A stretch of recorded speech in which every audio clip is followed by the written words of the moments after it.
Napulo kaadlaw na lang ay haang adlaw sa mga minatay o kalagkalag. Apan karon pa lang, andam na ang mga sementeryo sa Davao City alang sa gilaumang pagdagsang sa mga tawo nga mobisita sa ilang mga mahal sa kinabuhi nga mipanaw na. Sama na lang sa Wireless Public Cemetery sa Poblacion District ning syudad, andam na ang mga personahe aron ipatuman ang kamanduan sa syudad.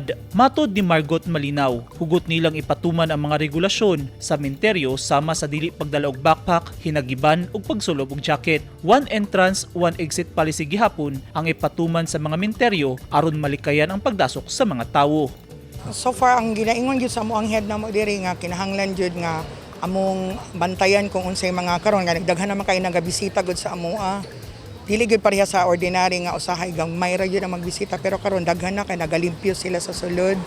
Tapos kinahanglan gyud nga pa-implement gyud namo kung unsay among protocol diri katulad sa distancing tapos dili pwedeng mosulod ang walay face mask. Ginadili sab ang pagdala og mga ilimnong makahubog og speaker kun mga instrumento sa pagkanta og mga musika nga moresulta sa kaalingugngog ug kasaba sulod sa sementeryo. Gisaysay ni Margot nga gusto nilang mamahimong bililhon ug sagrado ang paghinumdom sa maong adlaw. Gawas ni ana, buot nilang mamahimong hapsay ug malinawon nga pamaagi maobserba ang maong mga adlaw.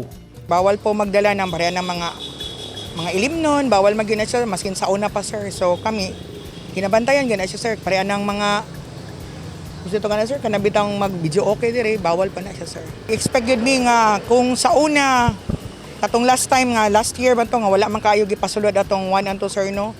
Daghan magay mga tao ato karon mas grabe gyud siguro karon sir kay syempre mo man gyud 1 and 2 sir mo magyud na siya may celebration gyud sa dapat sa onda sir no. Kaabag sa lokal nga gobyerno sa pagbantay sa seguridad gawas og sulod sementeryo ang mga sundalo ug pulis nga nakatakdang ipakatag sugod sa Oktubre 30. Gipasidad-an ng daan sa DCPO ang publiko nga sundon gyud ang mga protocols o guidelines sa pagbisita sa mga sementeryo. Sumala sa DCPO, andam og plastado na ang ilang himong monitoring sa 37 ka mga sementeryo nga anaa sa syudad, pribado ug pampublikong sementeryo. Giawhag sab ang tanan nga magpabiling magigmat.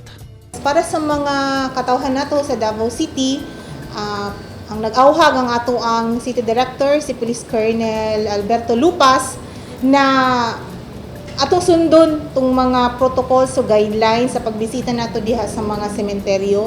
Ato lang kadtong tumanon para hapsay ang atong pagbisita dinha sa mga sementeryo sa atong loved ones.